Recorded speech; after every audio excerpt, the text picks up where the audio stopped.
태풍 흰남노의 방향의 촉곡의 곤두선 상황입니다. 초강력 태풍이라고 하죠. 지금 일본 오키나와 본섬에 상륙해서 거센 바람과 비를 쏟고 있는데, 자, 우리나라에는 언제쯤 올지, 또 태풍 강도는 또 우리 상륙을 하면 어느 정도일지 짚어보겠습니다. K웨더 반기성 센터장입니다. 센터장님 나와 계시죠? 네, 안녕하세요. 자, 흰남노 지금 어디 있습니까?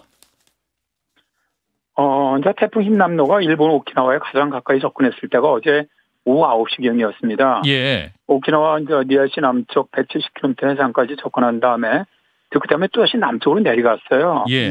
그래서 오늘은 이제 현재는 오키나와 남서쪽 한 350km 해상에 태풍이 위치해 있습니다. 태풍의 중심 기압은 915헥토파스칼, 최대 풍속은 198km, 시속입니다. 예. 강풍 반경이 280km 정도로 태풍 중심부에서는 건물이 붕괴될 정도다. 이게 일본 기상청이 밝혔죠. 예. NHK 그 방송에 따르면은 어제 오키나와 난주에서는 시속 92km 강풍이 하루 종일 불었고요. 오늘은 이제 오키나와 본섬에 또다시 하루 종일 강한 바람이 불었는데요. 일단 태풍은 내일까지 좀 남진을 했다가 내일 오후서부터 다시 북서진합니다. 방향을 바꿔서. 그래서 이제 올라가면서 오키나와로부터는 한 300km 정도 거리 쪽으로 올라가면서 일단 오키나와는 태풍 영향이 한 4일까지는 이어질 것으로 예상을 합니다. 근데 이 태풍이 보통은 이제 그 남쪽에서 발생해가지고 그냥 바로 북쪽으로 올라가는데 이번에는 좀 뭐 남쪽으로 내려왔다가 다시 북쪽으로 올라가요. 이건 어떻게 된 겁니까? 굉장히 이례적인 지금 그 진로를 보이고 있죠. 말씀하신 것처럼 태풍은 저 대개 그 고전적인 진로가 있거든요. 예. 이제 만들어지면은 이제 거의 그 아크 형태를 이렇게 그리면서 쭉 올라가고 우리나라 동쪽으로 빠져나가는 형태인데 이 태풍은 거의 발생한 것도 북위 20도가 넘어서 발생을 했고요. 그다음에 계속 서진해 왔어요. 이게 왜 서진해 왔냐면은 이쪽으로 올라갈 어떤 이런 모멘트가 없었어요, 이번에는요. 예. 그러니까 이제 저희들이 기상학적으로 뭐 그 후에 제트기류에 트로프가 있다, 이런 얘기를 했는데, 그건 이제 시청자분들이 이해하기 어렵기 때문에 하여튼. 예. 그러다가 여기까지 왔는데, 오다 보니까 더 가기 어려운 거예요. 이쪽, 그 앞쪽, 서쪽에 있는 고기압 자체가 막아주다 보니까 가지는 못하고, 올라가지도 못하고, 그러다 보니까 약간 내려가는 거예요, 지금 다시. 내려가지만 결국 이 자체가 지금 태풍이 있는 해역이 굉장히 해수 온도가 높거든요. 거의 슈퍼 태풍급 아닙니까? 지금 그렇죠. 초강력 태풍.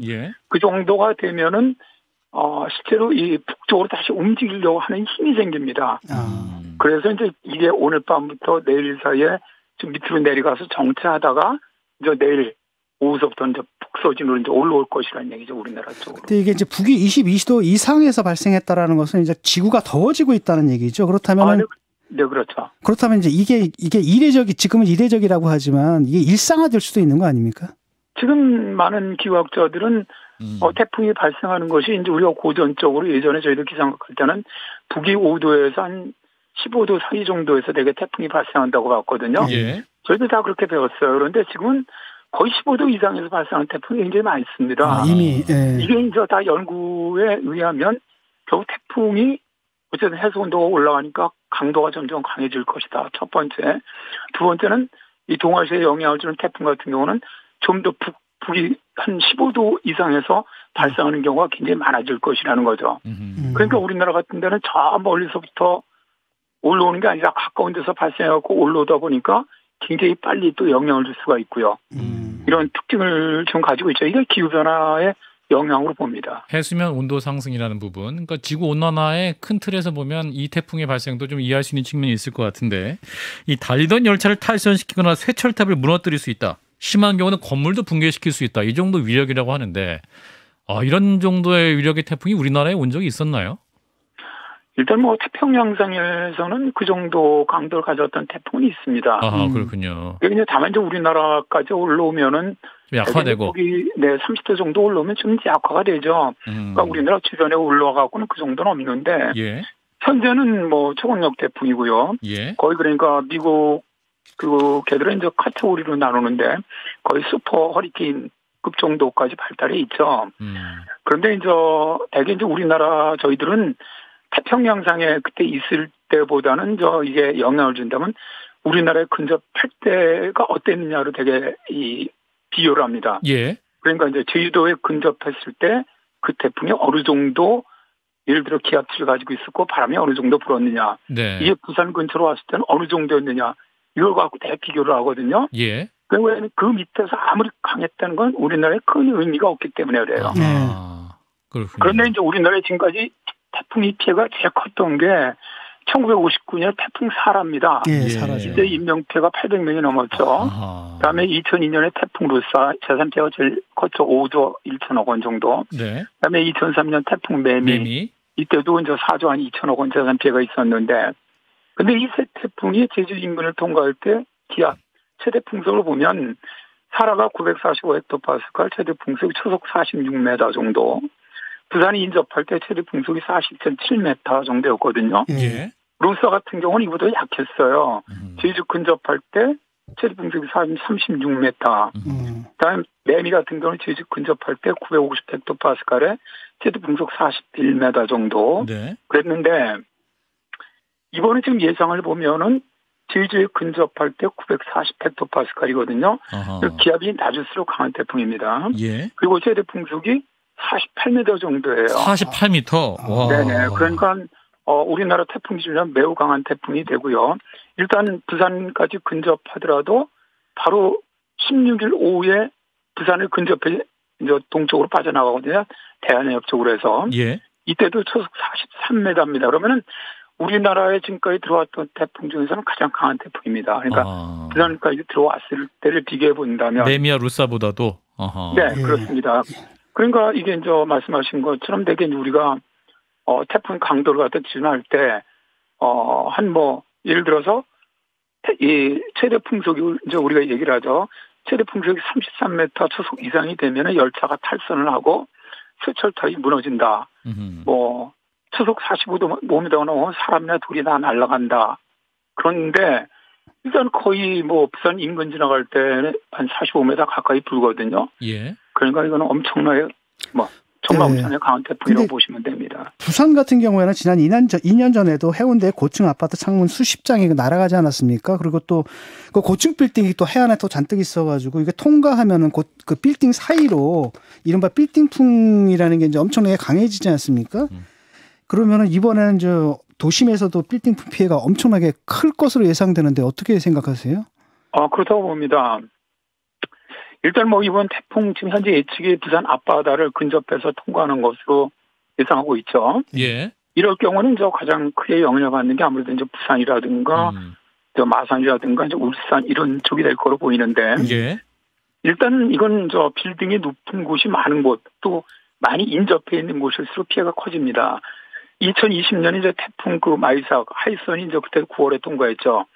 이때 이제 해운대 LCT 인근에서 부산대연구팀이 측정을 했습니다. 그랬더니 태풍 마이삭 때 측정을 해보니까 LCT 건물 앞쪽에서는 초속 40m 강풍이 불었는데 이 LCT 빌딩 뒤쪽 특정한 지점에서는 60m를 기록을 했어요.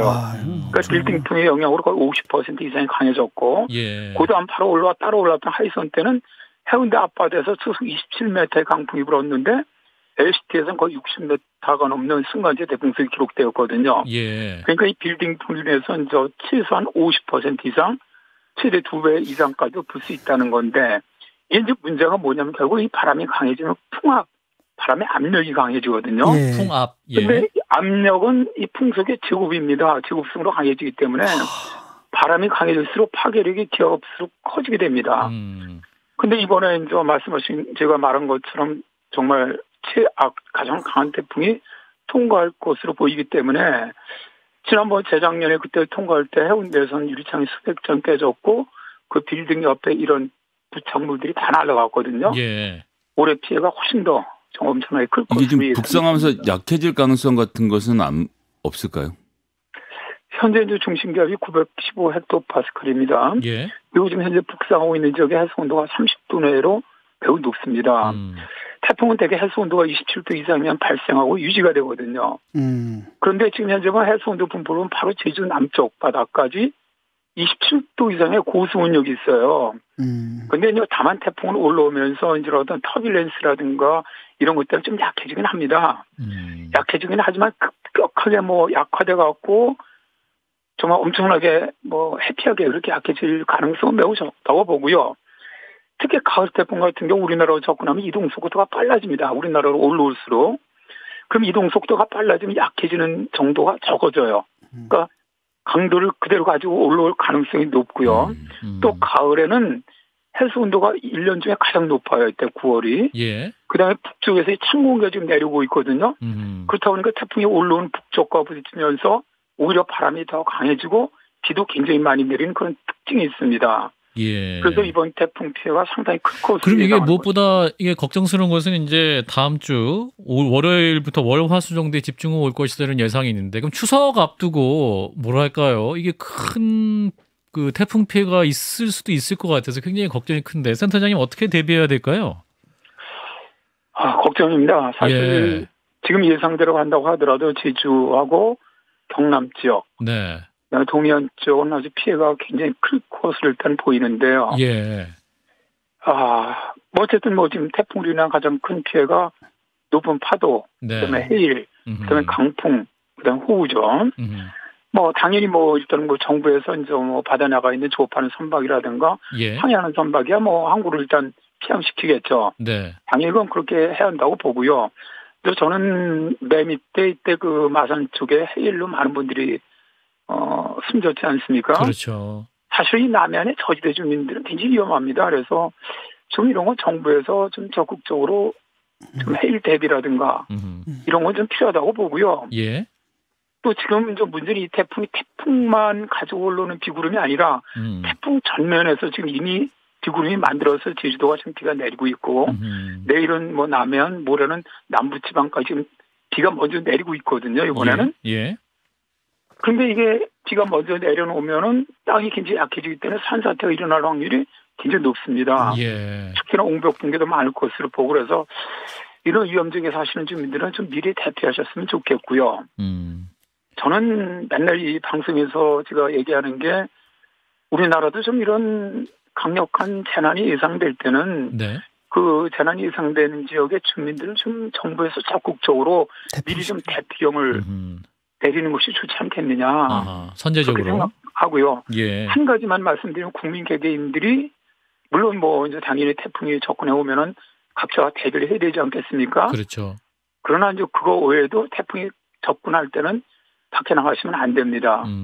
정말 집안에 계시라고 말씀드리고 싶은데 이게 자연재해로 숨지는 사람들 통계를 보면 꼭 태풍이 올라서 바람 불 때 그때 나가서 지붕 무너진다고 고치거나 뭐 눈동 무너진다고 뭐 나가서 하거나 이런 분들이 사망자의 반이 돼요 거의. 예. 그러니까 아예 비가 오고 태풍이 오면 나가지 마시라. 집안에서 있는 것이 인명피해를 줄이는 가장 지름길이다. 이렇게 생각하고요. 어쨌든 저도 뭐 예고를 하지만 이번에 태풍 인남으로 인한 피해가 정말 적었으면 좋겠습니다. 예, 방송에서 또 열심히 관련 속보 있으면 전해드리고 또 우리 국민 여러분께서도 대명절 이동 시기입니다만 또 주의하셔서 대비하셔야겠습니다. 센터장님 말씀 고맙습니다. 네, 감사합니다. K외대 반기성 센터장이었습니다. 좋아요? 구독! 알림 설정.